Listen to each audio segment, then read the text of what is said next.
So when you go to a concert or a ballet, you get that program, right? You probably think of it as just, a list of what's coming up, an agenda for the night. But what if I told you it's so much more than that? What if that list, the repertoire, is actually the hidden operating system for the entire arts organization? Seriously, that one document could be the key to everything.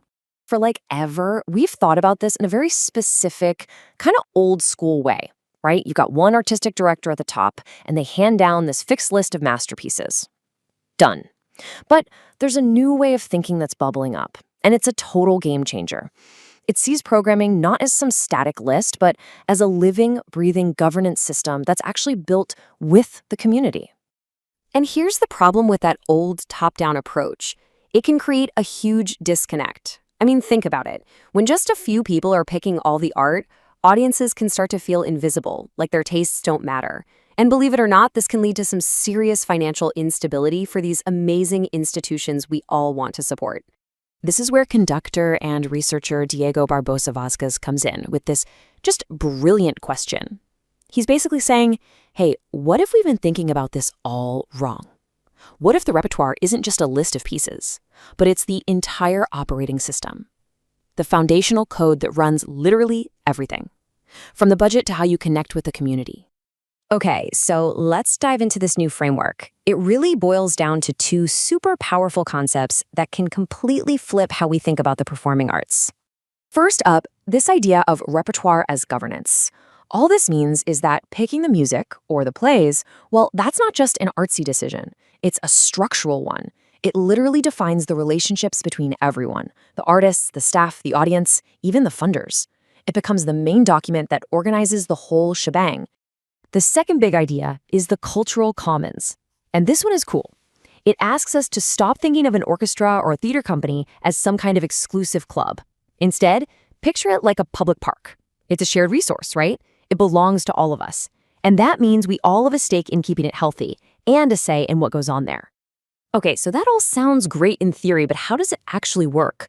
Well, this framework gives us a really simple visual to wrap our heads around it. It's all about these three interconnected circles. And here it is. This model just lays it all out so clearly. Right in the middle, you've got the artists. Then, wrapping around them is the organization itself. And on the outside, holding it all together, is the community. Now, for the whole thing to work, to really thrive, these three systems have to be in sync. And what's the connecting thread that pulls them all into alignment? You guessed it, the repertoire. So let's start at the very center, with the artists. The repertoire has to work for them. It can't just be random. It needs to be challenging, something that helps them grow and hone their skills. And it has to respect them as people. That's how you get real artistic growth. That's how you keep that creative engine firing on all cylinders. Okay, moving out to that next circle, the organization. We're talking about the admin, the board, the whole structure. And in this circle, the repertoire isn't just art anymore. It's strategy. Every single piece you program has a direct impact on the budget, who you hire, and how you ask for money. The two are just completely linked. And that brings us to the biggest circle, the one on the outside, the community. And this is, well, it's everyone. It's the diehard season ticket holder, but it's also the person who's never been before. The repertoire is basically the welcome mat. It's how the community sees its own stories, its own culture, up on that stage. And if people don't see themselves reflected there, the organization starts to feel irrelevant. All right, so the model makes a ton of sense. It's a really compelling idea, but the big question is, does it actually work? Does changing how you think about this stuff actually change the results on the ground? Let's take a look at what happens when repertoire meets reality. Oh yeah, it works. Big time. Just look at the Greeley Philharmonic. When they started using this framework, their ticket sales shot up by, get this, 70%. I mean, that's not just a little bump. That is a massive, fundamental transformation. So how on earth did they do that?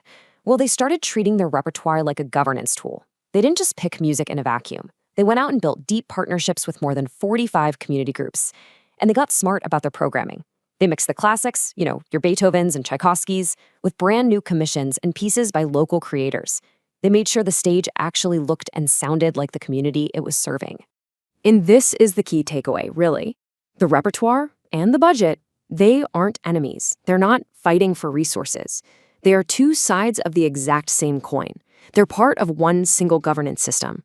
A powerful artistic vision laid out in the repertoire is what brings in new audiences and new money, and a smart budget is what makes that vision possible. So when you put all of this together, something really profound starts to happen. Choosing the music is no longer just some internal artsy exercise. It becomes a genuine civic act. And what a transformation it is. Suddenly, the stage is a place for real public conversation. The institution finally starts to look and feel like the community it's a part of. And ultimately, that arts organization becomes what it was always meant to be, a true cultural commons, a place for shared meaning, where everyone feels like they have a stake in its success. And that leaves all of us with a really powerful question to think about.